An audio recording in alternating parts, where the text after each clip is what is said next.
My name is Ron Richmond, and I served in the United States Marine Corps from 1965 to 1967. I was drafted into the Marine Corps, probably the first group that was drafted since the Korean War. And I came out in 1967 as a corporal. I was born 1946 in Martin, Tennessee.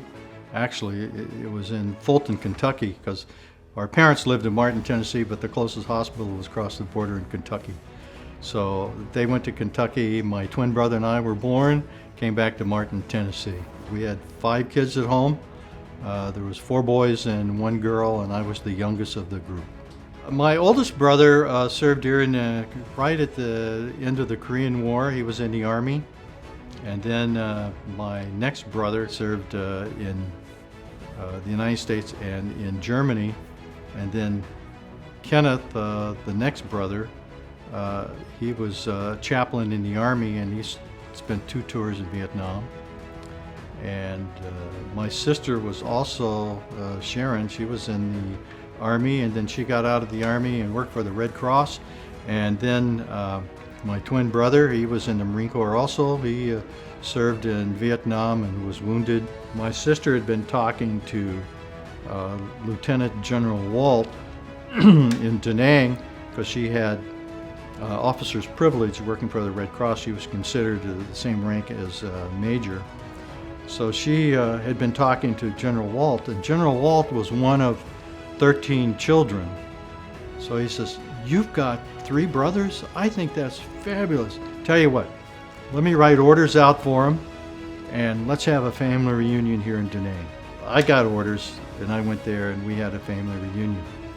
And we had a chance to meet General Walt, who later, after the Vietnam War, he became Assistant Commandant to the Marine Corps.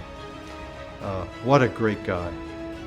Then there was Lieutenant Colonel Canzania, who was his aide that made sure that all of our needs were met. And we just had a great time visiting. And that's the picture on my right. It's the photograph that we had during the family reunion. Here's a log that I kept. What I did is I wrote it down in a book, and when I came back, I typed everything up. And the photographs that I took while I was in Vietnam, I incorporated them also into the time frame that I wrote. So if I did something at a certain place and I had a picture of it, then I tied it in. So I wrote this log.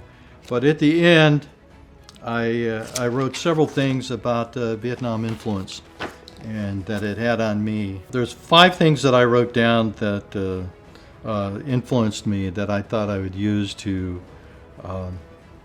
live, some of these things to live by, guidelines to live by. Never complain about food. Never complain about getting old. Several of my buddies were denied that privilege.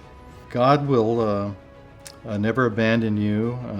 There's some incidents where he kind of saved me, which tells me he was there right with me all the time.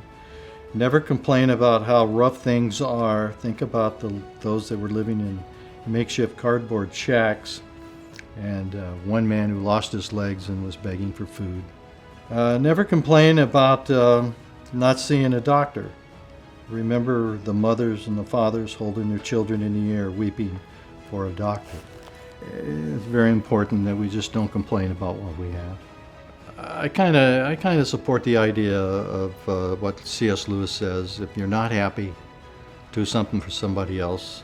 If there's somebody that you don't like, do something good for them, and you find out that you would dislike them a little bit less. We need to remember, if we're healthy and we're doing well, that if we really want to be happy in our lives, we really need to do something for somebody else and stop thinking about all the pains and the aches that we have. And I think we'll just be happier with life in general.